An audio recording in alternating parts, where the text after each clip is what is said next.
प्रधानमंत्री ने पीछे योगी को छोड़ दिया ना, ये तुमने नहीं देखा? प्रधानमंत्री जी ने योगी को छोड़ दिया। किसान आंदोलन की पहली जीत ही है, क्योंकि अपनी गाड़ी पे नहीं बिठाया। ये इसलिए नहीं बिठाया, किसानों के ऊपर गाड़ी चढ़ाई। किसान आंदोलन चल रहा है, यूपी सबसे फिसड्डी है। उत्तर प्रदेश के मुख्यमंत्री योगी आदित्यनाथ जी के कार्यकाल में यूपी में लोग मानते हैं, परेशान हैं। ये प्रधानमंत्री जी ने मान के और योगी जी को पीछे छोड़ दिया है। किसान के आधे से ज़्यादा जीत वहीं हो गई है। आप विकास की बात करते हैं ना, बार बार विकास। हाँ तो बताओ, विकास ही हुआ ना जब एक्सप्रेस वे बना, तो आप उस पर क्यों इतना? मैंने तो ये देखा है उद्घाटन में कि प्रधानमंत्री ने गाड़ी पे नहीं बिठाया योगी जी को, तो उत्तर प्रदेश में किसान की जीत है। अच्छा, हाँ, किसान की जीत हो गई। जी बिल्कुल जीत हो गई, क्योंकि जो अरे घर जाएंगे जब कानून वापस हो जाएंगे, जो हमारे जो लड़ाई है वो पूरी जीत जाएंगे। हाँ जीत है, बिल्कुल जीत है। योगी जी इस बात पे योगी जी को समझ लेना चाहिए कि जब प्रधानमंत्री आपको पसंद नहीं करते तो देश उत्तर प्रदेश की जनता ने तो आपको पहले ही भगा दिया है। उत्तर प्रदेश की जनता अपने किसान कानूनों की लड़ाई उनसे लड़ रही है, लेकिन अब लखनऊ में जो महापंचायत हो रही है वो बहुत सारी चीज़ों को लेके हो रही है। वो ये बात समझ लो कि उत्तर प्रदेश में बिजली महंगी है, गन्ने का पेमेंट नहीं हो रहा, उत्तर प्रदेश में नहर बम्बों में पानी नहीं आ रहा, किसान खाद यूरिया खाद और डीएपी नहीं मिल रही, उसकी वजह से मर रहा है। ये सारी बातें अब जब पंचायत होगी उसमें रखी जाएंगी मजबूती के साथ। बाबा योगी आदित्यनाथ जी का दी एंड समझ लो तुम। जो मोदी जी ने शुरुआत कर दिया, पीछे छोड़ दिया, अब उत्तर प्रदेश की जनता भी उन्हें पीछे छोड़ देगी। उत्तर प्रदेश की जनता में अब नया सवेरा, नया उदय होगा। भूल तो नहीं है कि आप लोग हल्के में ले लें? तो मैं हल्के में तो किसी को नहीं लेता, मैं हल्के में क्यों लूं? लेकिन जनता का जो मूड है, जनता देश की है। यहाँ तुमने वो कार्यकाल भी देखा कि पैर रखने की जगह नहीं होती थी। वो जनता पूरी गाँव में है और वहाँ एक एक आदमी को समझा रही है कि किसान आंदोलन में क्या है और कानूनों में क्या है। देश के खिलाफ ये लोग कैसी साजिशें कर रहे हैं। देश के किसानों के खिलाफ जब ये बिल आ जाएंगे तो देश का किसान जो है वो मजदूर बन के रह जाएगा। तो ये चर्चाएं हो रही हैं। आप गाजीपुर बॉर्डर पे बैठ के पूरे प्रदेश की जनता का मूड भाप लेते हैं क्या? अभी 8 जिले घूम के आया हूँ, एटा, इटावा, मैनपुरी, फरुखाबाद, कासगंज और तुम्हारे कानपुर। अरे फिर वो ये कौन सा कासगंज में कौन सा सारे याद है यार? अभी तुमने आंदोलन जाटों का आंदोलन, क्षेत्र यादवों, ये इनसे बाहर निकलो। मुजफ्फरनगर मैं कह रहा हूँ ना, तुम इधर जाते। हाँ ये कैराना के ही सब खड़े हैं, मुझे शामली से खड़े हैं, देख लो ये सब कहाँ कैराना शामली से। और तो मैं ये कैराना शामली है, मैं शामली और कैराना भी जा रहा हूँ कल। अभी 22 तारीख को लखनऊ भी जा रहा हूँ। और मैं कह रहा हूँ ना 22 तारीख को लखनऊ जा रहा हूँ और अभी बता रहा हूँ चलना पूरा प्रदेश का देखते हुए घूमते हुए तब आएंगे कि जनता का मूड क्या है, जनता चाहती क्या है। और वहाँ किसानों के बीच में किसानों को काले कानूनों के बारे में भी समझाएंगे और किसान यूरिया और डीएपी की लाइनों में मर रहे वो भी समझा के आएंगे। बिजली उत्तर प्रदेश में सबसे महंगी है, ये भी समझा के आएंगे। जो बाकी बच्चे उन्हें समझाएंगे। अभी समझे नहीं है किसान? नहीं समझे, उन्हें समझाएंगे। जो समझ गए, बहुत सारी संख्या में समझ गए, वो किसान आंदोलन में आ रहे हैं, किसानों के साथ है और पूरी तरीके से उत्तर प्रदेश बदलाव के मूड में खड़ा है। ये हम आपसे इसीलिए कह रहे हैं क्योंकि किसान समझ चुका है। किसान हर जगह अब इनको देखना चाहता है कि इन्होंने हमारे साथ कहाँ कहाँ गड़बड़ किया है। पूरे देश में सबसे ज़्यादा अगर नुकसान किसी का किया है तो देश के मजदूर का, देश के किसान का और देश के नौजवान का, जो कि आज बेरोजगारी का आलम इतना है कि जो नौकरी कर रहे थे लोग वो भी अपने घरों में बैठे हैं। कंगना का फिर एक बयान आया है, वो देखो कंगना की तुम बात करके कंगना को क्यों फेमस करना चाहते हो? प्रधानमंत्री तो चाहते हैं कि वो फेमस हो जाए। प्रधानमंत्री का न जाने क्या पर्सनल लगाव है कंगना के साथ, इसलिए तुम लोग फेमस मत करो।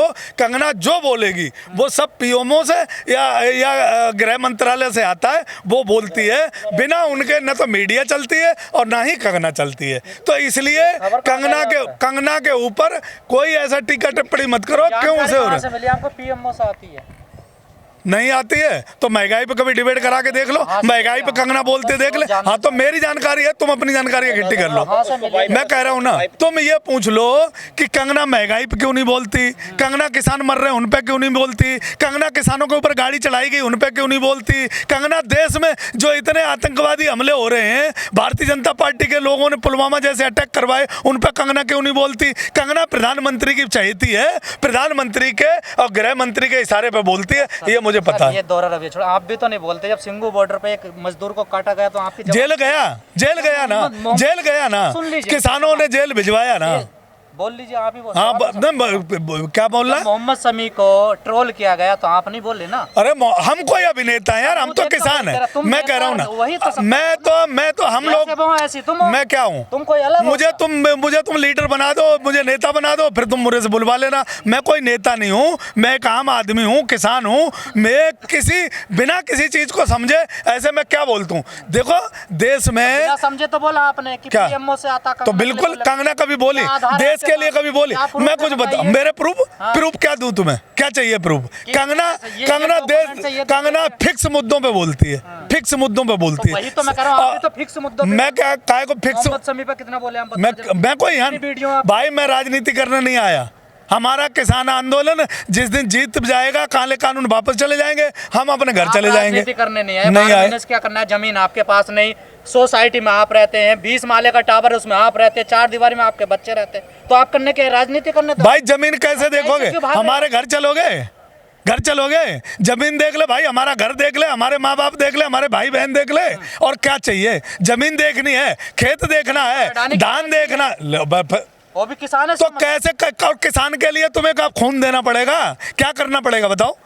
किसान बनने के लिए कौन सा पैरामीटर तुम्हारे पास किसान का कौन सा पैरामीटर है जिससे नापोगे? हमें ये बताओ। मैं आपको पिछले 12 महीने से देख रहा हूँ, ऐसा कोई दिन नहीं जिस दिन आप बॉर्डर पर नहीं आते। हाँ डेली आते हैं। क्यों आते हैं बताइए? क्यों आते हैं?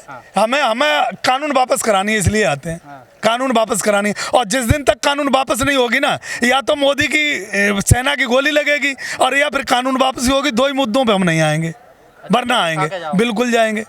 बता देना मोदी का खबर पहुंचा देना कि 2 ही मुद्दों पे मैं घर जा सकता हूं, या तो गोली खा के डेथ बॉडी जा सकती है, या कानून वापस होगी जब जा सकता हूं। तीसरा मुद्दा कोई है ही नहीं। नरेंद्र भाटी पुराने नेता थे, दिग्गज थे गौतम बुद्ध नगर से, वो बीजेपी में शामिल हो गए हैं, सपा नेता थे। हाँ तो ठीक है, क्या हुआ, शामिल हो गए, अच्छी बात है, उन्हें बधाई हो। लेकिन दगे हुए कारतूस के पास गए तो मुझे लगता है कि बहुत ज़्यादा उनकी कुछ दबा रखी होगी नस। भारतीय जनता पार्टी जिनकी नस दबाती है, कहीं कोई दिक्कत होती है, जिनके खिलाफ कोई FIR हो, कोई कानूनी मसला चलता हो, उनकी नस दबा के अपनी पार्टी में लेती है। तो हो सकता है उनका भी कहीं कोई मजबूरी रही हो, कोई बात नहीं, चलते रहते हैं। पार्टी के नेताओं की नस दबने का मतलब नहीं करा है क्या घोटाले कुछ? समाजवादी पार्टी का मतलब नहीं होता है, ये व्यक्तिगत मामला होता है। समाजवादी नेता है ना, व्यक्तिगत मामला होता है, ये इसमें व्यक्तिगत मामला होता है, समाजवादी पार्टी से लेना देना नहीं होता है। ये अपनी अपनी इच्छा है, इरादा है, जो जाना चाहता है जहाँ वहाँ जाए। हो सकता है टिकट ना मिल पा रही हो उन्हें, क्योंकि उनकी राजनीति बहुत पुरानी हो गई। अब यंग जनरेशन, नया युवा उत्तर प्रदेश में आ रहा है, नई सोच, नए क्रांति के साथ, नए सवेरे के साथ जो लोग खड़े हो रहे हैं, वो नया भारत, नया उत्तर प्रदेश देखना चाहते हैं। लेकिन गौतम बुद्ध नगर में सपा को तो बड़ा झटका लगा ना, ज्यादातर गुर्जर तो बीजेपी में शामिल हो गए। ये दिमाग से, तुम्हारे दिमाग में जो जाति, बिरादरी और धर्म जो भरा है ना, ये तुमने सबसे बड़ी जो इस उत्तर प्रदेश के अंदर नफरत फैलाने का जो भारतीय जनता पार्टी के साथ काम किया है, ये सबसे बुरा काम है। आज देश, उत्तर प्रदेश बदलाव चाहता है। बहुत धर्म की लड़ाई हो गई, बहुत जाति की लड़ाई हो गई, बहुत क्षेत्रवाद की लड़ाई हो गई। उत्तर प्रदेश अब विकास मांग रहा है। उत्तर प्रदेश अब इनसे ये पूछ रहा है कि गन्ने की पेमेंट 14 दिन के बाद करनी थी, 14 दिन में वो क्यों नहीं की गई? उत्तर प्रदेश के अंदर नहर बम्बों में पानी क्यों नहीं आ रहा? उत्तर प्रदेश में यूरिया और DAP खाद नहीं मिल रही? उत्तर प्रदेश में सबसे ज़्यादा बिजली महंगी क्यों है? उत्तर प्रदेश की जनता विकास की बात करना चाहती है, जाति बिरादरी की बात मत करो, वरना तुम्हें भी कोई नहीं देखा। मुसलमानों का वोट नहीं चाहिए। फिर तुमने हिंदू मुसलमान करने की कोशिश की। भारतीय जनता पार्टी से पैकेज मिला हुआ है, कुछ पैकेज मिला है तुम्हें। तुम जाति और धर्म से ऊपर क्यों नहीं उठते? जब उत्तर प्रदेश में अब कोई जाति नहीं, कोई राजनीति हम नहीं कर रहे, लेकिन तुम लोग जो है ना, तुम्हारे और वो अनीश देवगन के, इनका कूट के RSS के कच्चे के अंदर से निकले हो तुम लोग। तुम्हें जाति और धर्म से ऊपर उठते नहीं। तुम लगाते हो RSS की, आरएसएस के कच्चे से हम निकले हैं। शाखा हम अगर शाखा लगाते ना, हम और शाखा लगाते ना, तो मोहन भागवत संघ का संचालक नहीं होता। आप यादव हैं, मैं कह रहा हूँ ना, इसके अलावा किसी और को दोगे वोट? मैं हाँ दे दूंगा, क्यों नहीं दूंगा? अरे जिसको कहो, मैं ये कह रहा हूँ अखिलेश यादव जी जैसा, और उत्तर प्रदेश में नई सोच, अखिलेश से ज्यादा, उत्तर प्रदेश से अच्छा, अखिलेश से अच्छा नेता मायावती के, मायावती को वोट दोगे? तुमने कह दिया ना, तुमने कहा ना, तुम अपनी सोच अपने तक रखो, तुमने मान लिया ना। मैं तो जयंत चौधरी को सबसे बढ़िया नेता मानता हूँ और जयंत चौधरी को वोट दूंगा। तुम अखिलेश की बात क्यों करते हो? मैं जयंत चौधरी को सबसे बढ़िया नेता मानता हूँ। युवा है, देश का क्रांतिकारी युवा है, और वो राजनीतिक समझ भी रखता है, और मुझे लगता है कि हिंदुस्तान का होने वाला पीएम भी है। मैं तो जयंत चौधरी को दूंगा। मैं कुछ कह रहा हूँ ना तुमसे, तुम जाति की बात मत करो। मैं तो जयंत चौधरी, हाँ बिल्कुल, यादव अखिलेश को वोट नहीं देंगे, बायकॉट करेंगे। मैं जयंत चौधरी को वोट दूंगा, और मुझे जयंत चौधरी पसंद है, और जयंत चौधरी को मैं आने वाला भविष्य में प्रधानमंत्री देखना चाहता हूँ। सीटों पर लड़वाओगे? अब फिर वाली तुम सीट बांटने वाले कौन होते हो? हम तो ये कहते हैं कि वो 403 सीटों पे लड़ेगा। मैं कह रहा हूँ ना, हाय बन जाते हैं। बीजेपी जब जिला पंचायत अध्यक्ष 2 सदस्यों पे बना सकती है, जयंत चौधरी 403 सीटों पे लड़ने वाले हैं, और उन्हें भविष्य का यहाँ का मुख्यमंत्री और देश का प्रधानमंत्री देखना चाहते हैं। बता क्या करोगे? तुम बहन जी को समझा लो, पहले बहन जी को समझा लो, 10 सीटें लेके कहीं अपना भैया न बना ले भारतीय जनता पार्टी को। देश को खतरा ये है। ज्यादा तेज बोलने से कोई बात, मैं तेज बोल ही नहीं रहा। मैं कह रहा हूँ तुम बहन जी को अच्छा नहीं, 403 सीटों पर लड़े। मैं कह रहा हूँ तुम बहन जी को अच्छा नेता मानते हो ना, लेकिन हमें डर ये है कि बहन जी को हम वोट तो दे देंगे, लेकिन बहन जी कहीं ऐसा ना हो अपना योगी जी को भैया बना के मुख्यमंत्री बना दे। हमें डर ये है। हमें जयंत चौधरी से खतरा नहीं है। जयंत चौधरी सर कटा सकता, लेकिन झुका नहीं सकता। जयंत चौधरी पर अरे मैं कह रहा हूँ ना, रिश्ता है वो, मैं ये कह रहा हूँ, कैसा पी रहे ये अखिलेश यादव जी के प्रवक्ता से पूछना, अखिलेश यादव जी से पूछना। मेरा तो तुम जयंत चौधरी, मैं यहाँ खड़ा हूँ, मैं काहे का अंधभक्त? तुम बहन जी के अंधभक्त हो। बहन जी मुझे बता दो। मेरा तो काम सवाल करने का है, तो सवाल तुम्हें कैसे पता है कि बहन जी लीड सबसे बढ़िया नेता है? नरेंद्र भाटी के जाने से कितना नुकसान होगा? कोई नुकसान नहीं, किसी के जाने से कोई नुकसान नहीं होता है। उत्तर प्रदेश में बदलाव का बिल्कुल मूड है। उत्तर प्रदेश बदलाव के बिल्कुल दिमाग पर खड़ा है। उत्तर प्रदेश में बदलाव, यही सबसे बड़ी क्रांति है कि उत्तर प्रदेश का हर जाति, धर्म, हर तबका, नौजवान, बुढ़ा, जिसकी भी जो है, महिलाएं, बेटियां, सब बदलाव चाहती हैं। उत्तर प्रदेश में बदलाव निश्चित है। देश बदलाव चाह रहा था, 2000 बदलाव चाह रहा था, तो गरीब माँ के बेटे को लाए थे।